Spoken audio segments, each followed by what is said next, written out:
एक लड़की थी जिसका नाम शालू था। वह अपने पति नीरज के साथ रहती थी। उसकी दो बेटियां थीं, बड़ी बेटी नेहा और छोटी बेटी पिंकी। वह सब बहुत खुशी से रहते थे। फिर एक दिन उनके हंसते खेलते परिवार को ना जाने किसकी नजर लग जाती है। शालू बहुत बीमार रहने लगती है।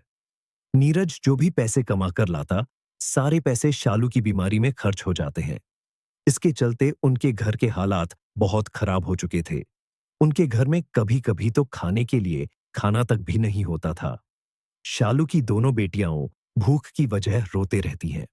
शालू की बेटियों को रोता हुआ देखकर उसके पड़ोसी उसकी बेटियों को खाने के लिए रोटी दे देते हैं।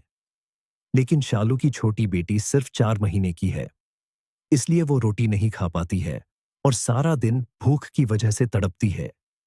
ये सब देखकर बेचारी शालू को बहुत रोना आता है और वह भगवान जी कहती है, हे भगवान, मुझे मेरी बेटियों के लिए ठीक कर दीजिए।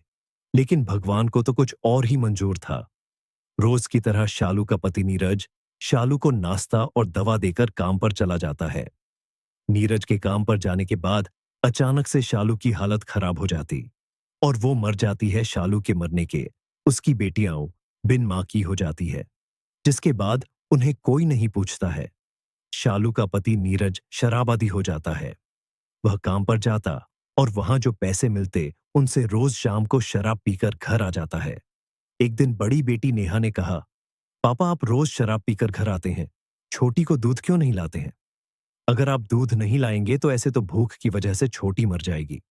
नीरज कहता है, मैं क्या करूं, मर जाएगी तो मर जाने दो।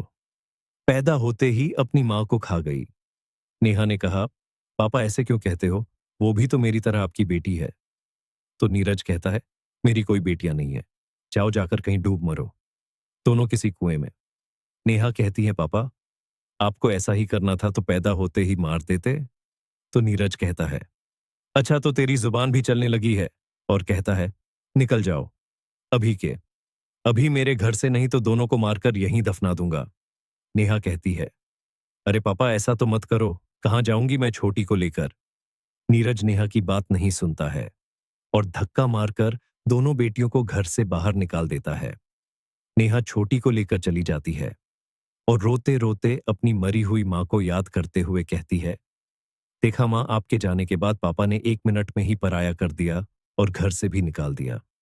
अगर आप होती तो हमारे साथ ऐसा नहीं होता।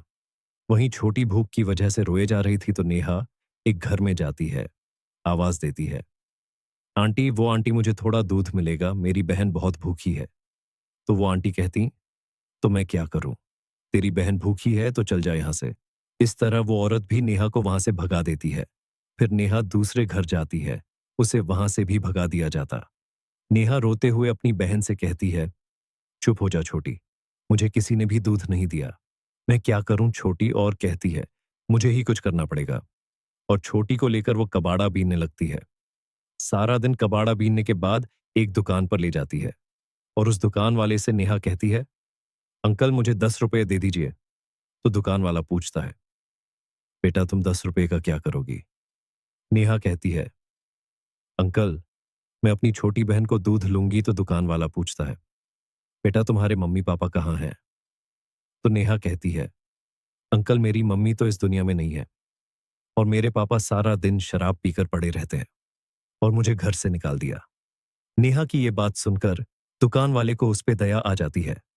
नेहा से कहता, आज से तुम दोनों मेरी बेटियां हो, आज से तुम दोनों मेरे पास रहोगी